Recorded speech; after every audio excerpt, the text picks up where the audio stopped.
Good evening, afternoon, and morning, wherever you are, and welcome to another Nerd Nation stream. We are talking Discovery Season 3, Episode 4. This is a spoiler review. I've seen the episode twice, just finished watching it a second time, got a bunch of notes, and I'll be talking about this show with a couple of cohorts of mine. First of all, my usual partner in crime. Let me introduce him, Cousin Cheeto. How you doing? Hey. Well, great stuff. And we also have another Star Trek fan, his brother in arms, Boogeyman21312. How you doing, my friend? Hello. Wonderful. Well, today was episode 4 of Discovery. The premise of the story had two plots. The main plot being Edra finding out more about the Trill symbiote inside her by going to Trill, as well as the subplot, which was to do about the mental stress the crew have been going through since they've gone into the future. So the episode initially begins. Sorry, let me just pull up my notes. I do apologize. I want to make sure I don't miss anything. My device was on standby. So the episode initially begins with those Wally robots repairing the ship, which was pretty cool. At the very early beginning of the building episode, you saw all those robots repairing the ship. They reminded me of Wally's girlfriend Eve from the movie Wally. Do you remember Eve? Mm-hmm. Yeah. And obviously, if people have forgotten, in the previous episode, the Discovery took a massive blast, and so it needed some repair. And because they're in the future, they're getting repaired pretty quickly. And then the Doctor starts monologuing and narrating in this episode, talking about how people in the ship have started to feel a little bit isolated, but they're in a new time, new era. Nobody knows them. Nobody even knows they exist. And he feels that finding the Federation is the only thing keeping them going. And that's how the episode kind of begins. Did you like that little soft opening, fellas? With the robots and the Doctor monologue? I'll start off with you, Boogeyman. Yeah, I mean it was a nice start to a more calm episode. Mm-hmm. Cousin? I mean, it was nice to hear another character getting the limelight. More so than the Doctor getting the monologue when we hardly, if at all, saw him in the last episode. It was nice to see him get some shine in this episode. I'm really liking him, by the way. I'm really liking him a lot. He's warming to you know what? We all have to check in later because I finally now remember another character's name on this show. Me too. I'm still calling the Doctor though, even though I'm liking him. His name escapes me. Yeah, his name escapes me too. He's not the one I remember now. Yeah.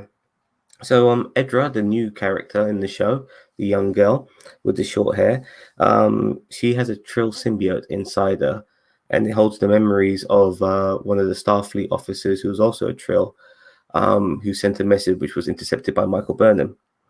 So they feel that they need to access the memories of the Trill symbiote. So what the Discovery decides to do is to go to the Trill home planet. And unlike Earth, they get a warm welcome. And we also understand why they don't use view screens anymore, because we get a holo projection of this Trill ambassador on Discovery, which was pretty cool. And then we end up on Trill. We see fish flying out of the water and stuff, which was lovely. And we meet some people on Trill. They remind me of Vulcans, a lot of these people. But we can then get into some of the meat of what Star Trek in general is all about, in my opinion, because they find out that Edra is hosting the Trill symbiote, and for them, this is an abomination. Now, culturally, when it comes to other demographics being involved in the culture on this planet, by the way, amongst ourselves as a species, we sometimes don't like having the other mixed in with us. We don't like it at all. And this kind of exposed that a little bit. A human having a Trill symbiote, how fucking disgusting is that? That's terrible. It should be extracted. But the guy who looked like the guy with the scary eyes, who was the good guy Trill, he was on board. He wanted to help Edra. But I'm not sure if you guys picked up on those vibes of the Trill people not liking the fact that a human being was the host of a symbiote. Did you guys pick up on those things? Would you like to add anything as well? They made it pretty I'll start. apparent. Yeah. Well, that's been pretty apparent in any Star Trek episode that's featured a Trill. Well, not any episode, but it's been made apparent in different in like TNG. It was made. Yeah. I believe it was TNG. It was made apparent. Deep Space Nine. It really there were several episodes that kind of went into like the hierarchy or whatever you want to call it for the Trill and the symbiotes. Yeah. We got to know more about that species from DS9 in any of the Star Trek. But it's still, it reminds us that even though they're in the future, some things haven't changed. And they then get told to leave the planet. And, then we get a little fight scene between Michael and some of the Trill who want to basically take Edra away and remove the symbiote from her body. That doesn't happen. And then the good guy Trill with the scary eyes, he decides to help Edra and Michael getting to access the memories of the symbiote by taking them to these magical pools, which we also saw in DS9. What do you think of all of that? I actually, just to jump in, I looked it up like after watching the episode. Those pools look, it's obviously a different pool, but it looks very, very similar to the style of the pool that they didn't like upscale it or anything like that. Besides like the lights on the ceiling. The lighting was a lot different. Everything looked almost identical, which was pretty cool. I mean, I don't remember the pools that much, but it did did jolt some things in my mind regarding that episode. What about you, Boogeyman? Did you like all that build up to them accessing the memories? Yeah, that's one reason I was kind of able to actually be here today. I wasn't expecting to be here because I wouldn't have the time to process, the actual episode. But this episode was a pretty straightforward progression in the story of Discovery. Okay, so we also cut back because obviously there is a subplot going as well, and that subplot is regarding the mental state of the crew. And this was actually good. There was no entity making people agitated. This is just regular behavior amongst humans and all types of species. We all get pissed off. We all get agitated. They're all stuck in this giant fucking tin can together. And it's even more stressful that they're around people they don't even fucking know anymore because they're in a different time in the universe. So everything they recognize is different now. Everything. There's no fucking Federation. They have no idea what there is, but they don't know what reminiscences is left. That is. So you can understand the stress. And Saru, being the captain he is, he asked the computer. Now, this was a really interesting scene because you guys are going to have to harken me back to something, but I feel like I've forgotten something here. Now, this I wrote this down. He asked the computer for some advice regarding how to interact with the crew when it comes to stress, because he was speaking to the doctor earlier regarding the stress of the crew. And whilst doing that, there's something called the Spear data. Now, what the fuck is that again? That's the Sphere data from season 2. The whole reason they went to the future was to protect that data. That data has become self-aware. I'm so forgotten all of this. All of this. So that data, it's from a probe that has been out in space for so long. That it became self-aware. And it downloaded itself into the Discovery database, and then pretty much all the big fights in season 2 were because of that Sphere data, which then is the reason they went to the future, was to protect the past so that nobody could get that data. Fair enough. Now, when all of that happened, Saru's demeanor regarding the sudden change of behavior in the computer was non-existent. He just took it on board, and he did explain himself by the end of the episode, and I will get that. But did you find that a bit weird? Did it throw you off at all, seeing the computer like gain a personality almost? I'll start with you, Boogeyman. No, yes and no. Yes, because it's like, okay, well, he just kind of shrugged it off like nothing had changed. I was kind of, I'm kind of wish-washy on that. Like, there should have been more of a reaction from him for the data doing that. He took it in his stride, didn't he? He really yeah, like he just like, this isn't within your normal parameters, and it's like what? Self-diagnostic and stuff. He wasn't even. It's like he already knew. Whereas, I believe it should have been taken more, and then I'm happy with that they're doing it because it's bringing that relevance of the reason why they went to the future in the first place back into play, which this episode seemed to do a lot about. Went on about a bunch of scenes. You know, they went to the future. Why did they go to the future? Now they have to come to terms with it, and it's definitely working on a developmental story for the crew. Bob. I mean, you know, I was kind of, I was glad that it wasn't like the what was the last season, the Control or whatever it was called, that computer thing. I'm glad it wasn't that because I thought it was that. And then at the end of the episode when he said, I think the sphere data is trying to help us or whatever. Yeah. I'm more on board with that than Control coming back because I feel like Discovery is probably going to be Control. And Kayla, the one whose name I remember now, the pilot. That's Detma. Huh? Her name is Detma. No, her name's Kayla. Who's Detma then? I'm almost positive her name's Kayla.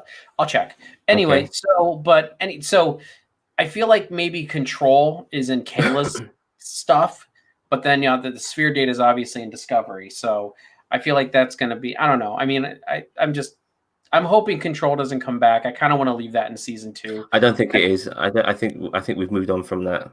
You think so? I think so. I think so too. Because regarding all of this, even though look, I'm calling her Detmer because I was writing these notes as we speak, and I heard them mentioning her name, and they said they referred to her definitely as Detmer. Hold on. If I'm wrong, please correct me. You are both correct. Her actual name is Kayla Detmer. All right. Well, so I think the reason why I remember it was because, when she got really mad and left, the other officer was like, Kayla, and I'm just like, oh, I know a Kayla. And then it just imprinted on my memory. So this episode also showed you like more of the captaining skills of Saru. He wants to be a better captain himself, and he's trying to figure out how to help his crew who are going through this stress. So he gives everyone in the Discovery the night off, and when it comes to a lot of his senior crew and a lot of the bridge crew, he has them all together for a meal, which was an interesting scene. Let me just quickly refer to my notes here. By the way, I do apologize. I skipped a lot here. Earlier on in this episode as well, we also found out that Saru knows that dilithium is also a rare source in this universe.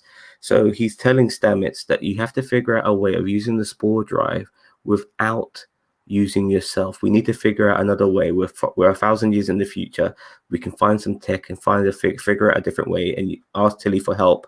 And obviously Stamets doesn't really want to get help from Tilly. Her dark matter idea is not anything he's interested in, but as far as he's concerned, he's the fucking brains of the outfit and he fucking knows best. Obviously this comes into play a little bit in the dinner scene as well as near the end, but do you think we'll eventually get a different version of the spore drive without Stamets? I'll start off with you, Boogeyman. I think that's the way they're heading. I think they're trying to figure out the way to get travel up and going again, not only for themselves but for the Federation once it actually starts going again. But it's coming. You can see that they're building towards that. It's so obvious. You think the spore drive will be the new warp drive? Because if they can figure out a way of using it, then I do. I do. I mean, it's not like dilithium's going to come back again. Sorry, repeat yourself, mate. That means that they have instantaneous travel throughout the galaxy, which is kind of crazy. Because the Mycelial network runs through the entire galaxy, I believe. Exactly. It's going to be weird how this unravels during the course of this season, if it does end up being resolved this season. But we get to the dinner scene now, and initially it's it's a little bit of a laugh and a joke. The crew are bantering with each other, but then when it comes to Detmer, she just goes all psycho and shit and starts having a laugh at Stamets' expense by mentioning about the blood and shit, and then they end up having an argument with each other because Stamets is basically saying how fucking important he is, but she's trying to remind him, listen, you're not the only person on this ship. I'm the fucking pilot. I'm the one who got us through that goddamn wormhole in the first place. So she's trying to also explain to Stamets that just because you think you're the engineer, you don't do everything. We're all in this together. And then Tilly also reminds them, look, when it comes to the pain we're suffering, it's not just you two, we're all suffering from pain. And then they all get pissed off and they all fucking leave. What did you think of that scene? I'll start with you, cousin. I mean, it was a very organic fight. Like, it was very set up. I thought it was very organic the way that it came to be. Like, I felt like it was, because Stamets can be a bit of a Shatner. Is what I'm gonna call him. Stamets can definitely be a bit of a Shatner, and so I feel like this was a very organic fight where, I mean, if Kayla's not being in, and I'm going to call her Kayla, by the way. Sorry, guys. If Kayla was influenced by control, which I hope to God she's not. I mean, that might be something that kind of comes into play, or maybe she's just stressed. Who knows? I don't know. But yeah. So I just feel like the fight kind of escalated organically. And they're like a family now. They have no one else. They have no one else besides, the few people they've met so far since they've been there. They are their family. They don't, so families fight. Just like we saw at the end, which I know I'm jumping ahead, but you work through it and you move on, and you fight, you move on, you figure it out, and you create new. I don't know. To go away from me. I don't know. Yeah, no problem. I mean, regarding Detmer, I think just the fact that because she's got a bit of cybernetics, obviously she's got some issue when it comes to mental trauma, and it's nothing to do with Legion or Control or whatever the fuck that thing's called. I really just do think I think sometimes we want to make more of certain issues than what they are, and really it could be just a lot more simpler than we realize, and that's what I'm liking about this. I really hope there's not more to her brain trauma after this, and it's just more to do with healing than it escalating. Boogeyman, what do you think of that scene when they all lost their shit? I think it's just going to be a matter of it's just character development. I think they've listened to a lot of people that have called to have these characters developed. I agree. It also brings it in, kind of into focus. They are in the future. None of them should actually be okay. Yeah. Agreed. I mean, they're totally out of their element, all of them. I mean, they're probably coming across technology that they probably couldn't even comprehend, which is as well. So they feel probably maybe a little bit obsolete in this particular time as well. But okay, so they all fuck off, and Saru's left on his own. And I give Saru credit. Like I said, this is a good episode of him showing different aspects of his captaining skills.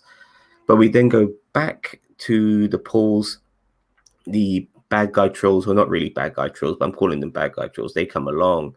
They're trying to stop what's happening, but Edra's being taken in by the water, and they appeal to the trill, sorry, by basically saying, look, this could be, a new future for you guys. This could be like this is a connection to the trill we can't afford to lose. Let me help her. And so they send Michael Burnham into the water to save Edra. And then this scene, which happens afterwards, Star Trek in a fucking nutshell. Amazing expansion of the lore of Star Trek, making us understand more about a particular species. It was all here in this episode. I fucking Loved it. So we understand that all these tentacles in this universe that Michael and Edra are in, this sort of symbiote universe, Neverworld, is the actual symbiote itself trying to connect with Edra so she can remember how she ended up with the symbiote in the first place. Sorry if I'm going on too long. If you want to talk up to this moment, I'll let you, or if you want me to continue. I mean, I do have something to interject. Please. So, they did make a quick mention that basically when the burn happened and Starfleet and the Federation fell, that they lost a lot of viable hosts.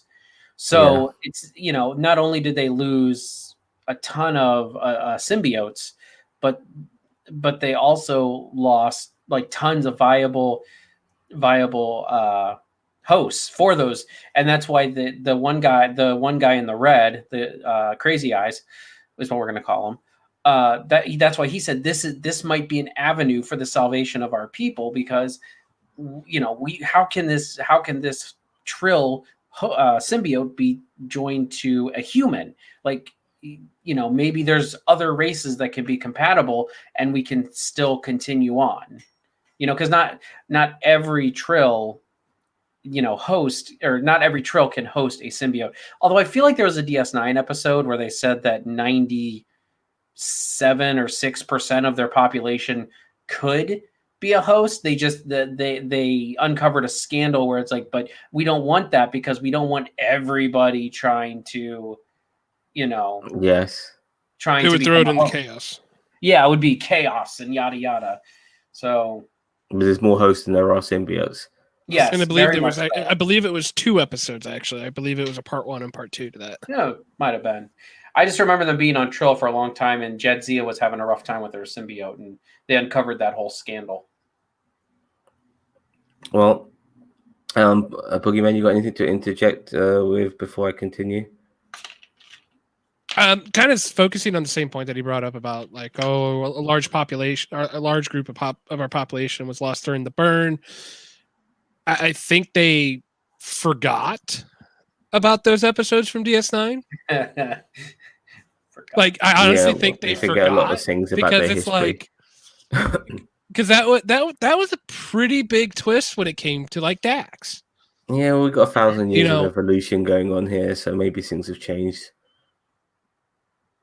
I don't think it would have changed that much for over 1,000 years. I mean, I can see some change. In the sense that there's so much interspecies mixing amongst all these different aliens that maybe the evolution occurred that way. And that's possible. Another possibility is they lost a lot more population than we think, than they're letting on. Yeah. Well, it's good to see that that Star Trek are kind of changing how certain things occur when it comes to things like the symbiotes, because the Trill are a species, the symbiote is part of the Trill, and the symbiote can still be Trill in other species, and God knows where the writing can go with that in the future, not just with this episode. So it's looking very interesting in the future regarding that species or species. Okay, so we're now in this Trill Neverworld with Adira and Michael, and Adira's very scared. She doesn't understand what's going on, and all these tentacles are trying to connect with her. Michael figures out that these tentacles are the symbiote host itself, trying to make you remember what happened to you and how you ended up with the symbiote inside you.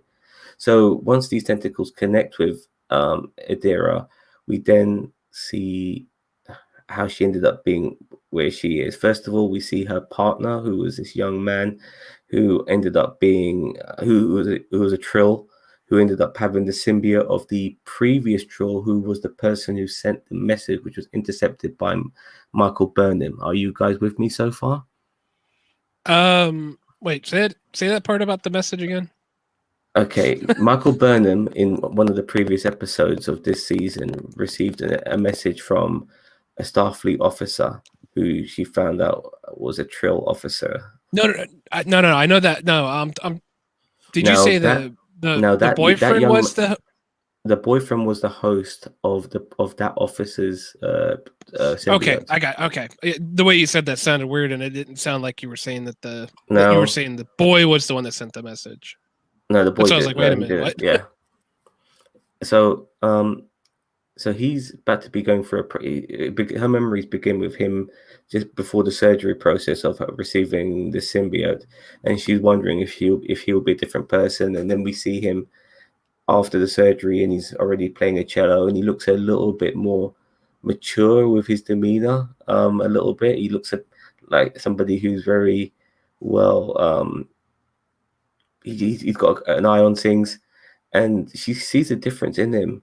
But he's also at the same time the same person, and it just makes you understand how the trill species is. And as we learn about this person, we find out, unfortunately, a fucking asteroid hits them out of nowhere. He gets critically injured. The Wally robots can't save them, but they can save the symbiote. And because she's the only person there, the symbiote will die without anybody else taking over as the host. So she immediately volunteers, and then she becomes the host. And she remembers all of these things. She gets her confidence back, and after that, she sees all the other hosts of the symbiote, including the Starfleet officer who sent the message. And it was a really, really touching, beautiful moment. It fucking brought me to tears. I fucking loved it. I loved every minute of this. Wow, it all panned out. Absolutely brilliant Star Trek material here. Up to this particular moment. What did you guys think? I'll start off with you, Boogeyman. Well, I don't remember the order. I can't remember if this came before or after that scene, but she met the symbiotes. She met the symbiotes ghosts after she got all her memories back. Well, I'm kind of referencing up to a different point, up to this point, which I believe was before this scene in the episode. The tearjerker for me was when Tilly and all of them started making amends and getting on the same page. Oh, okay. I was gonna get to that, but okay. But then I'll hold off until then. But regarding this scene, I mean, this scene alone, just like her getting her memories back, seeing all those symbiotes. I mean, the fact that she got her memories back was just the trail. But when we saw the end of the trail with her seeing all these different symbiotes, that really got me. That was amazing. To see that, how it panned out, her journey, her getting her memories back, being a proper host to this symbiote. Did that get to you in any way? Did you find that at all interesting, Boogeyman? Sorry. Yeah, I mean, it was very reminiscent of the Deep Space Nine episodes, that when Dax was making a connection with the former host. Yeah, it reminded me a little bit of the Jedi scene at the end of Rise of Skywalker as well, for some reason. I don't know why, with all the Jedis talking to Rey. But anyway, Bobby. It was fun. It was fun seeing all the previous hosts. I feel like there should have been more hosts. Like, honestly, yeah. I felt like there should have been, after 800 years, even what is it, like about 700 years from Deep Space Nine time. I mean, unless the symbiote's young, but I mean, I feel like there should have been at least like 12 to 15 hosts previously, unless they start forgetting after a certain amount. Like, I don't know if there's like a cap to like the retention of the previous lives, but I just felt like that there weren't a lot of hosts that Sorry, go ahead. Oh, that's it. I felt like it was okay. I mean, the visuals were stunning. I like the story. I like the way they went about it. I still feel and I'm going to be the little bit of the buzzkill here, but I still feel like there were physiological, and this might be with the 31st century tech. Maybe they were able to make it work, but I still feel like there were physiological differences that prevented a human host with the trill. And at least that's what the excuse was in Deep Space Nine. Now, in this episode, they made it sound like it's more like, well, the host or the symbiote has to accept the host. So it can be anybody if the symbiote accepts the host. I don't know. I feel like that's, as I said, it might be a 31st century tech thing. Maybe they figured it out, but I mean, it seemed to the Trill. I think more a 31st evolution thing, in my opinion, not a tech But evolution. the Trill there seemed like, and maybe it's just because they'd never seen it before, but it had never happened before. So I mean, like this trill's been part of Starfleet in various forms. You saw different Starfleet uniforms from different generations. Actually, there was one of the guys was in. Yeah, exactly. Yeah, in the red one, I saw that too. My point is, when you're in Starfleet, what are you? You're gonna be around humans all the fucking time. The evolution is there. You can make it trackable. I think this is a young symbiote in comparative to what we've seen. Dax, I believe, had 10 or 11? 8? No, I think it was 8, and then I think there was a 9th. Like, I think there was one in there, but it was like a serial killer that they kind of repressed. And yeah, it was a serial killer. Yes. Okay, so yeah, it was 9. So then Janzia was, I believe, the 9th, and then Ezri was the 10th. I think Ezri was the 10th. Yeah, I feel like this is well,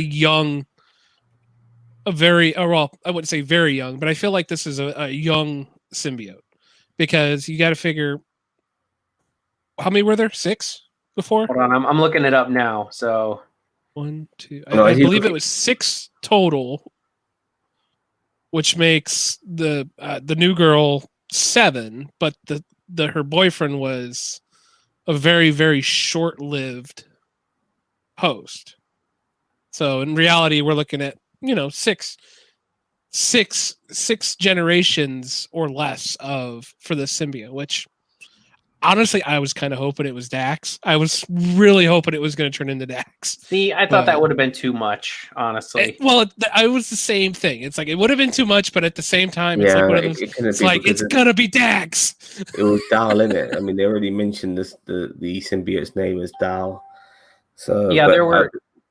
But I wanted to see Dax at some point. I thought that the whoever the Dax host would have been a nice, interesting Easter egg or whatever. I think it would have been great if, like, the lady there, the main lady there, would have been like Dax. Like, I feel like that would have been cool to see if like the main lady on the Trill planet was Dax.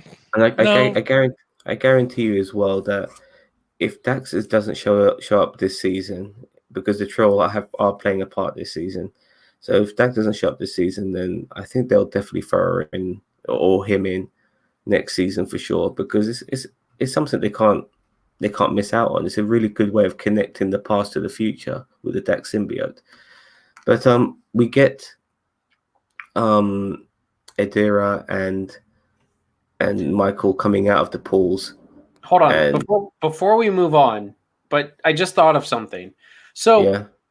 But how so if it's a young symbiote, then how did she have knowledge of Discovery era tech? That's still to be found out. Because she was a Starfleet. But she was a Starfleet officer in a previous incarnations.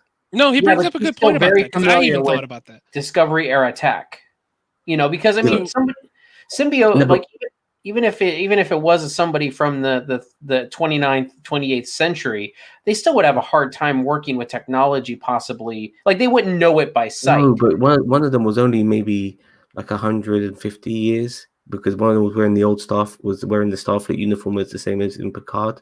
Mm-hmm. So they would have been like maybe 150 years. No, that would have been like 400 years before this. Maybe 500. No, it would have been like 20. Yeah. It would have been like 23rd, like late 23rd century. 23rd century or in the 31st century. So no, but I'm talking between that and Discovery.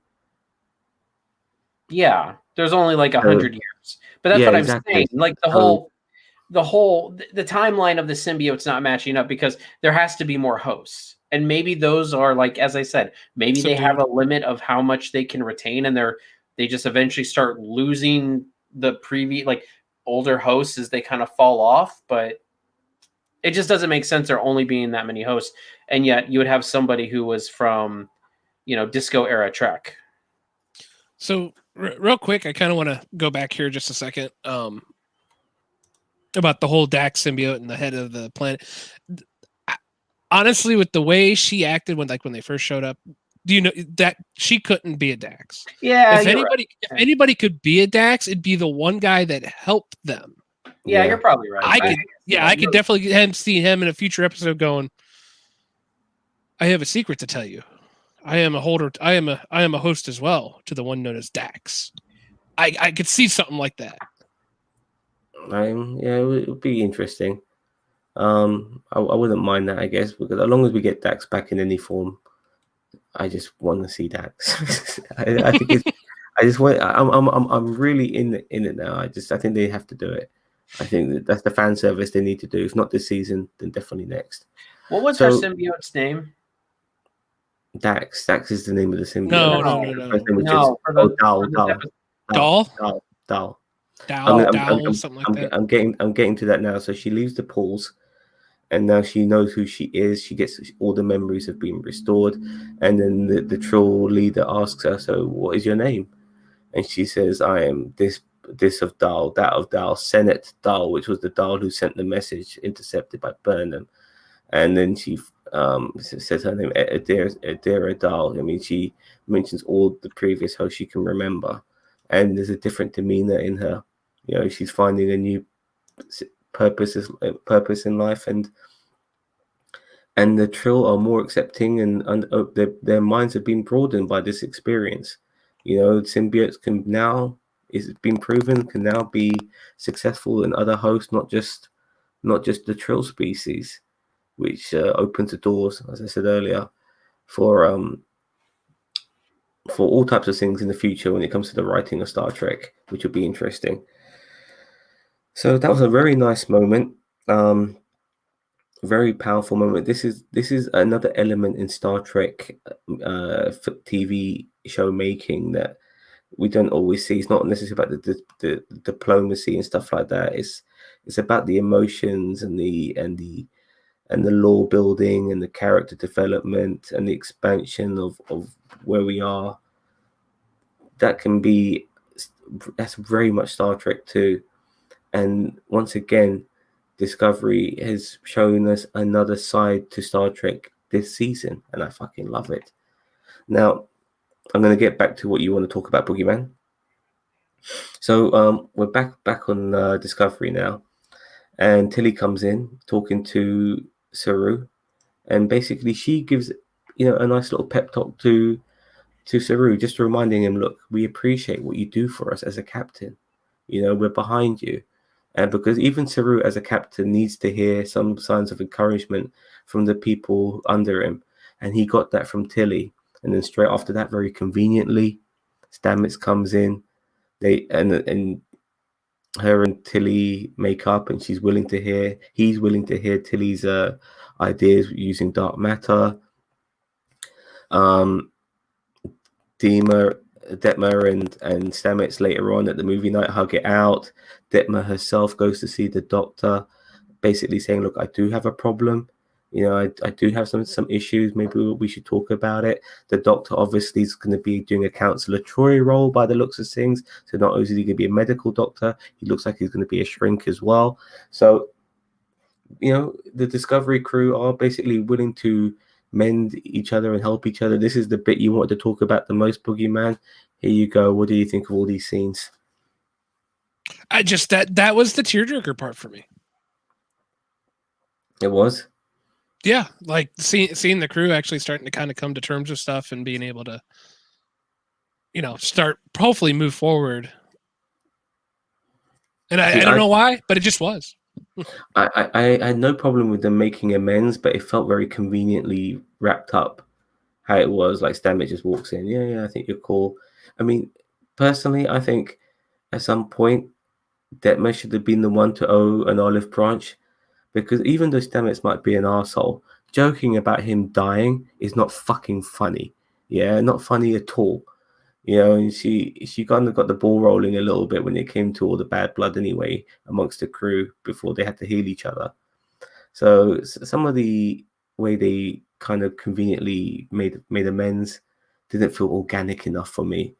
For me, what made this episode was the A plot with the Trill. That felt like proper Star Wars in Star Trek, in how it's expanding its lore, as well as the sort of the social elements, and being more broad-minded. There's little subtle things you don't always pick up on, but yeah, I loved it all. I love the movie night, nice throwback to Enterprise with the movie night. And obviously the Doctor then mentioned, sorry, I apologize, then Saru also mentions the fact that the ship is probably got the spear in it and it's going to be protecting us now. He just comes to that conclusion. And Edra plays the cello because which gives you a call back to her boyfriend who played the cello when he had the symbiote inside him, to show that she has the skills and the abilities of her previous hosts, and it shows you what a unique species of creature this is. So from that moment onwards, what do you guys think? I'll start off with you, Bobby. I mean, yeah, the movie night thing is always, I just hate how they always, like, even in Voyager and stuff like that, like they always had like the old black and white movie. Like for once I would like for them to take something from like more of our, like have them watching like Jackass or so. I mean, probably not, but like, like have them watching something a little more modern and them Bachelor laughing Party. at it. You know what I mean? Like, Party. Oh my God. I don't know about that. I mean, but I mean, like they need to watch, like it's always some black and white film that CBS owns, and it's like okay, like Trek's a little. I would have actually thought it was hilarious, although I'm sure people would have hated it if they were sitting there watching Lower Decks, be like, this was a something they did in animation back in the late 24th century. Is based off of a crew from Starfleet or something, like, like they kind of made it like an animated spoof off of Next Gen, and like real life Starfleet. Babylon 5. Oh, look, this show just like that would have been amazing. Wait. That would have been amazing. I would, they could have paid for that footage pennies on the, like, just for pennies. Star Wars as well. They could have done Star Wars. That would have been amazing. Nah, Star Wars, you have to pay too much money. I think they would have been able to do Babylon 5. That would have been great. They'd be like, yes, it's this show that depicted the future. It was called Babylon 5, and didn't turn out the same, did it? Nah, not really.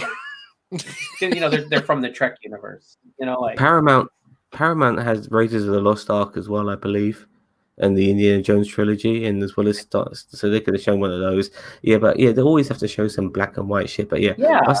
Buster Keaton, by the way, Buster Keaton is a god. Like if you guys know your I'm just saying it's always got to be that same black and white old film. The other thing I wanted to throw out there that I didn't get to earlier was I didn't like the fact that Michael Burnham went down with her. I would have much rather it have been Stamets. And I know he needed to be on the ship to make that whole drama happen. But at the same time, I really feel like Stamets has more of a connection with this person than Michael Burnham. This felt like a very, we're just going to throw Michael Burnham here because she has to be the lead in some kind of plot line. And it felt very Hulk Hogan-esque. Like, it felt like Hulk Hogan in WrestleMania 4. That's the only thing I didn't like about this episode. And still, like, what I don't understand, like, what I still in the dinner and everything that started the whole drama, I don't understand why she was going on about Stamets' blood. I mean, is she just at a mental break, or it was a mental break? Yeah, she had a mental break. She's fucked in the head. She needs help, and that's why she admitted it. I don't know. I feel like there's more there than. I feel like it's more than just a mental break. Fortunately, I'm telling you, I feel like. I really hope there isn't, Bob, because if there is, then I hope so too. But that's where they're leaning. I really hope there isn't. I hope this is like the healing comes from this. I don't want her to have some sort of robotic infection or some shit like that. Oh, please, I mean, just keep it simple. I really, really hope they don't make more of this than they need to, because the simplicity of it, that it isn't more than what it is what's so refreshing about it, and that's what I like. And I like how it was dealt with in this episode to a degree. It was a very good episode of Star Trek, by the way. So go on. It was a very good episode of Star Trek. If I had to nitpick about anything, I would say, yeah, Michael Burnham. I didn't want she didn't do bad, but she didn't need to be there, and somebody else needed to be with the Trill on the planet.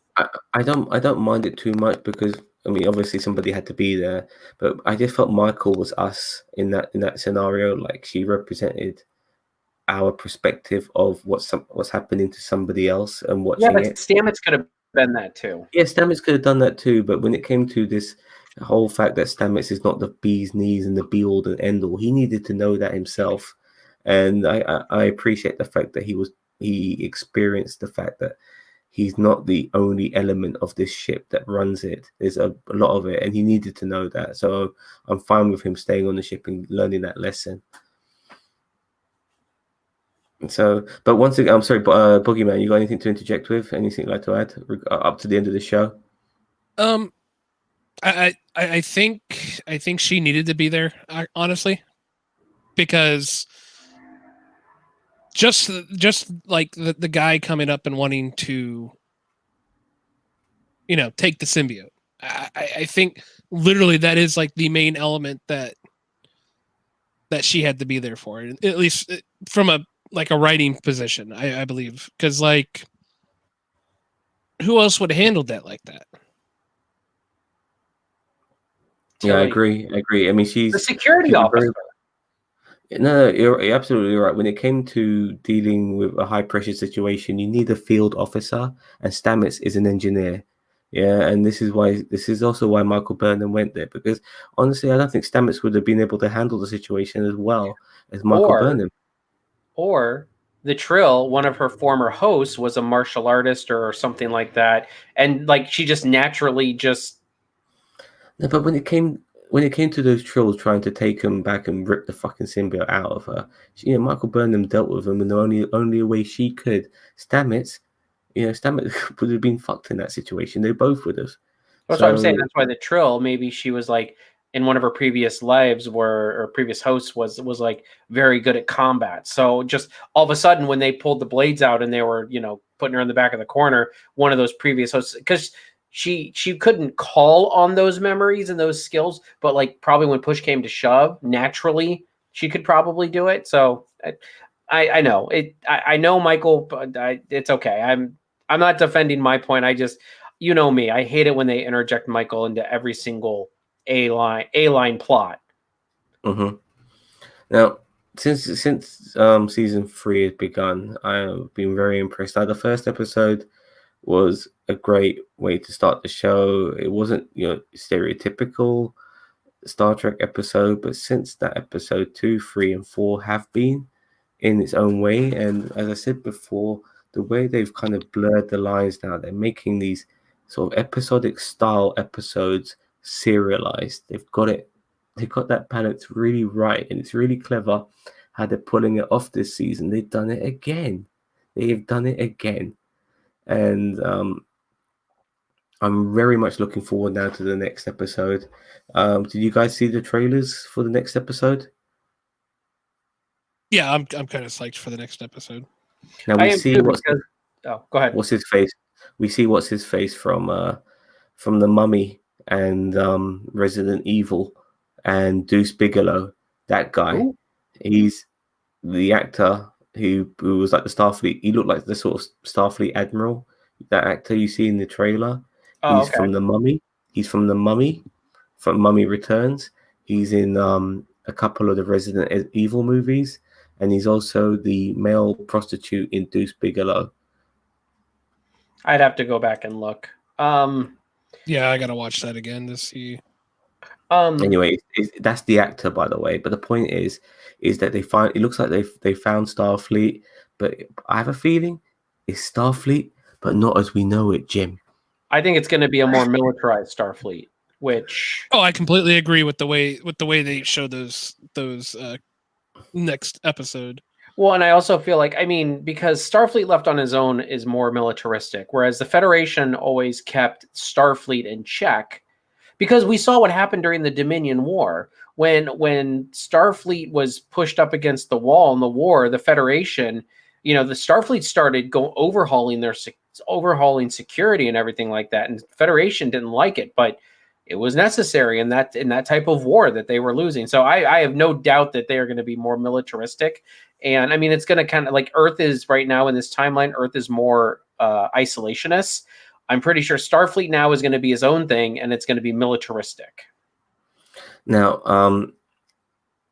I feel that at the end of this episode, and I'm just calling it, by the way, I feel that at the end of episode 5, they're going to lay some sort of eggs or some seeds within the current Starfleet to remind them of what they were supposed to be and not what they've become at the moment. And it's because of the old Discovery and their morals and their values. It's going to clash with the new Federation or the new Starfleet. But I do feel at the end of whatever this story might be in this particular arc, on this particular episode, Starfleet will find themselves again, or a little bit of themselves again, or begin to find themselves again by the end of this episode. What do you think? Me? Bob? Yeah, go on. I'll start with you, Bob. Go on. Okay. I feel like this season, what I'm hoping is happening is that things are going to come to a head between Federation, people, and like, the old Federation people and Starfleet. And then eventually, they're like, and then eventually the Federation bands together to, I don't want to say overthrow, but like to push back against Starfleet, because Starfleet's more of a militaristic entity now. And eventually, Starfleet will come to realize, wow, we really have been screwing this up since the burn. And then that will unite Starfleet and Federation again. But I don't want it to be like, I don't want the Federation and Starfleet to just come back together like it's nothing. Like, Starfleet is technically a separate entity from the Federation, and every other race. I mean, the Federation is a governing body. Starfleet is a branch of that, or more like a privatized, I don't even want to say privatized art, like a privatized military, but it seems like that's what it is now. It's a privatized military rather than the defenders of the Federation. So I kind of hope that like the Federation people start banding together to be like, to push back against this militarized Starfleet and be like, look, we know what the Federation stood for. We know what Starfleet stood for. This is not it. And I mean, there'll probably be a battle or something, but I think in the long run, at the end of it, everybody will come together, and then we will have a broken but mending Federation / Starfleet.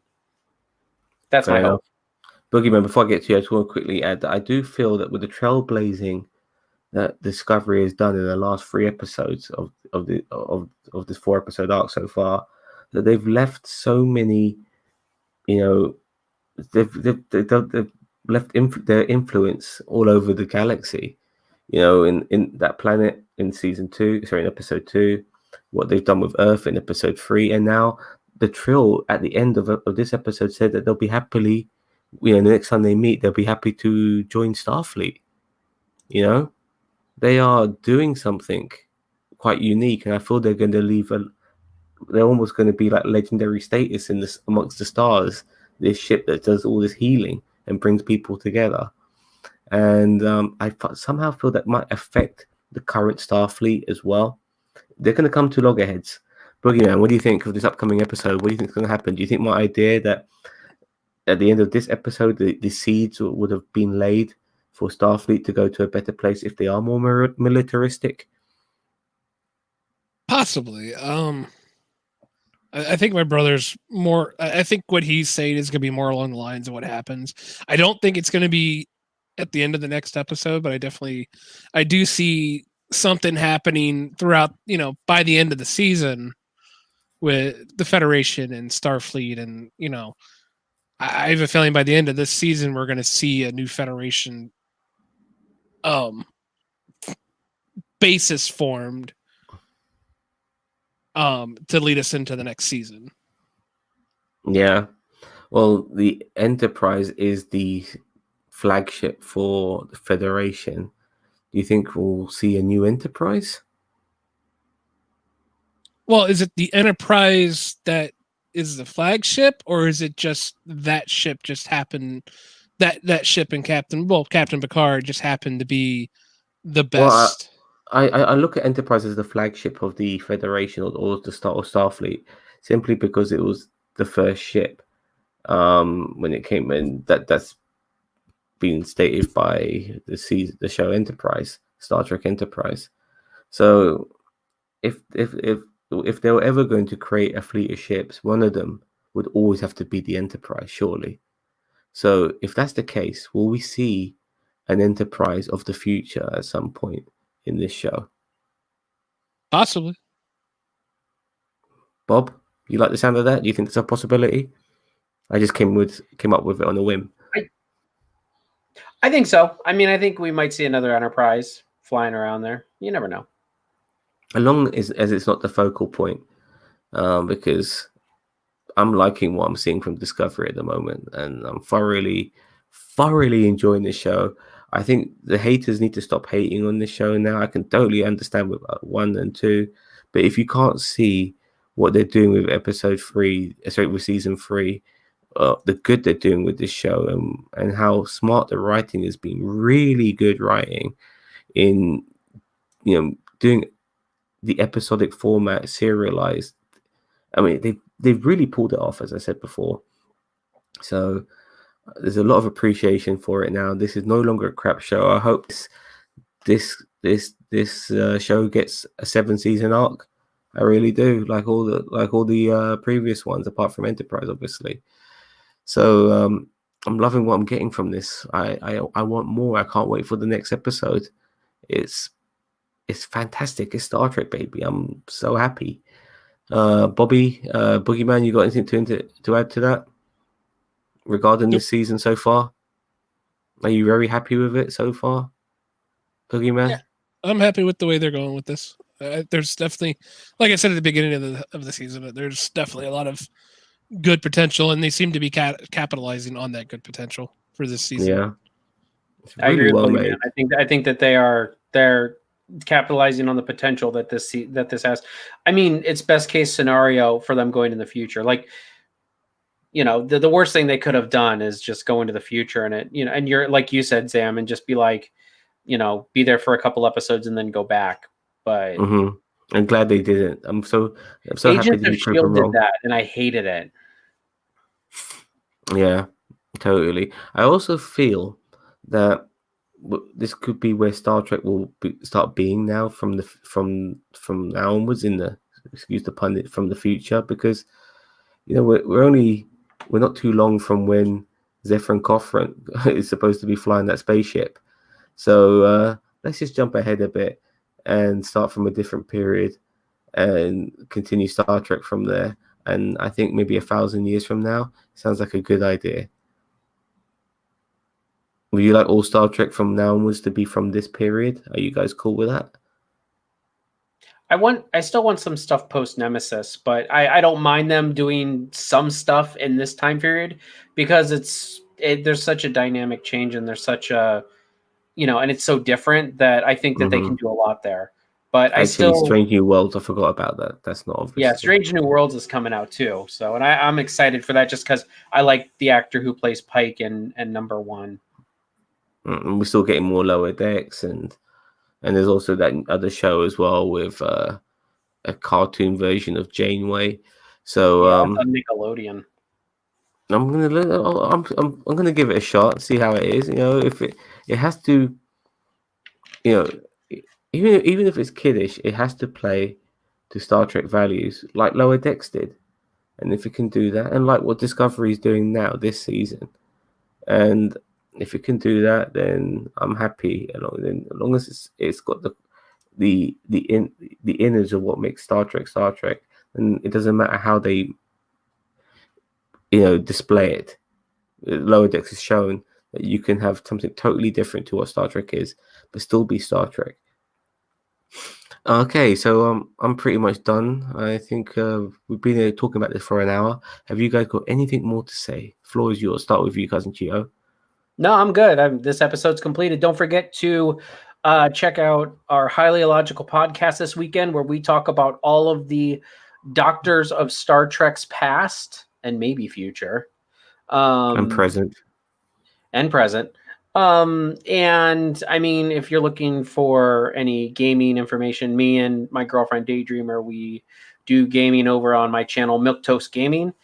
And we also have a Discord and yada, yada like that. So check us out. Boogeyman, you got anything to say before we move on? Nope. Make sure you join the Discord. Yeah. Boogeyman put a lot of effort into it. Join it. The more people we get on there, the more interaction we can get, the more populated it can become, just to have a nice place. And when I do thumbnails and stuff for upcoming projects, I do post them on the Discord. So if anyone's interested, you can go on there and check it out. Okie dokie. Now tomorrow we're going to be talking Mandalorian around about this time. So make sure you watch it. It'll be spoilers as well. I'm very much looking forward to that. Can't give you an exact time, but around about this sort of time, maybe an hour earlier from where we are now. So Bobby, thank you very much for joining us. Boogeyman, thank you very much for joining us. We'll see you guys tomorrow for the Mandalorian stream. But regarding today, the only way is this way. Thank you very much for watching. Have a nice day. Bye-bye. Can't do it the